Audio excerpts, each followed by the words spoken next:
land cover and land use are currently changing at rates unprecedented in human history. And in order for us to manage and cope with these changes, we need to have the observations, the information, the data that allow us to understand what's going on the surface of the Earth where most of us live.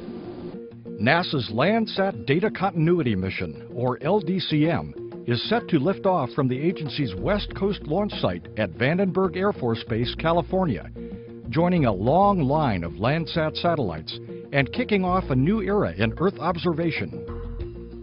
A joint effort between NASA and the U.S. Geological Survey, the Landsat program has provided a continuous view of Earth's surface and created a valuable archive of data for more than 40 years.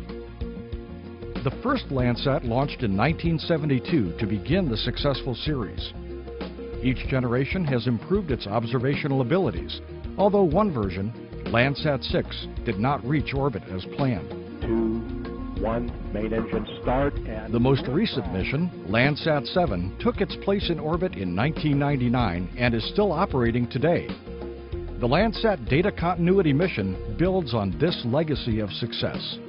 We can find the scene or the image from that location from 1972 and go to the catalog of data from the LDCM, find that data acquired in 2013, and we can compare those two images directly, as well as all the images that have been collected in the interim. Built by Orbital Sciences Corporation, the LDCM spacecraft features two advanced scientific instruments. The Operational Land Imager, or OLI, measures visible, near-infrared, and short-wave infrared wavelengths. The Thermal Infrared Sensor, or TIRS, tracks surface temperatures.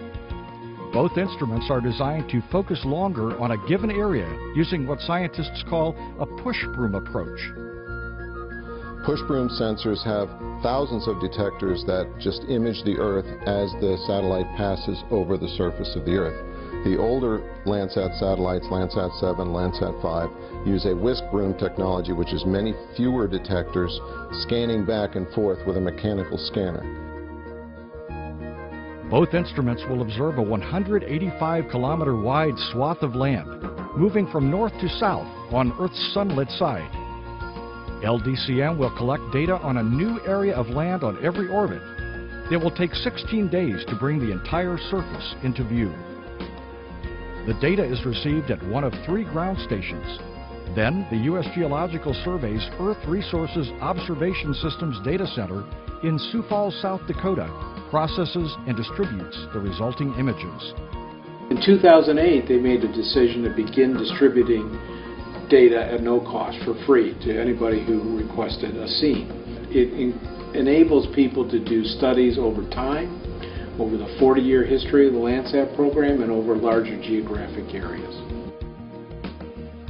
To keep Landsat over water during the critical period of liftoff and ascent, managers selected Vandenberg Air Force Base as the mission's launch site.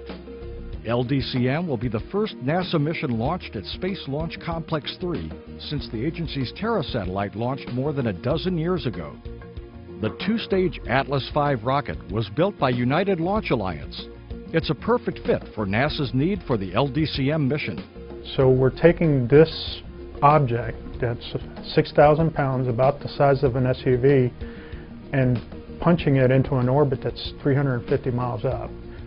So the Atlas is very capable of doing just that role, and that is why that vehicle was picked. Like all missions, LDCM brought with it some special requirements to be considered during launch planning.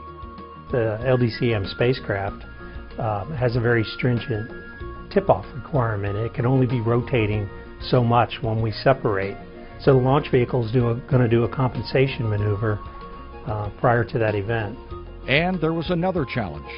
The spacecraft has an onboard battery that needs to be charged before it separates from the Centaur.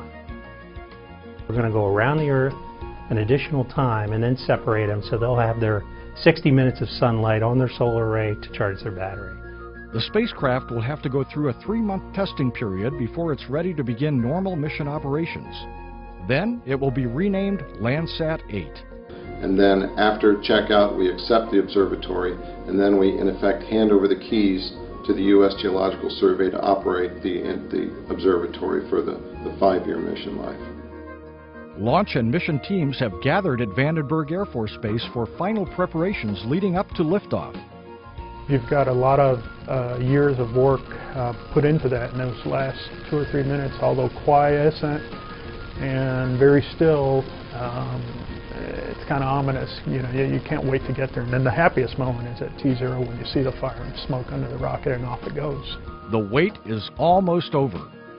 NASA's newest Earth-observing spacecraft soon will be in orbit, high overhead, ready to send back vital information about our own planet. The data is used by thousands of users all over the world, and to me that's very rewarding to work with such a great team of people on a mission that really does affect people's lives.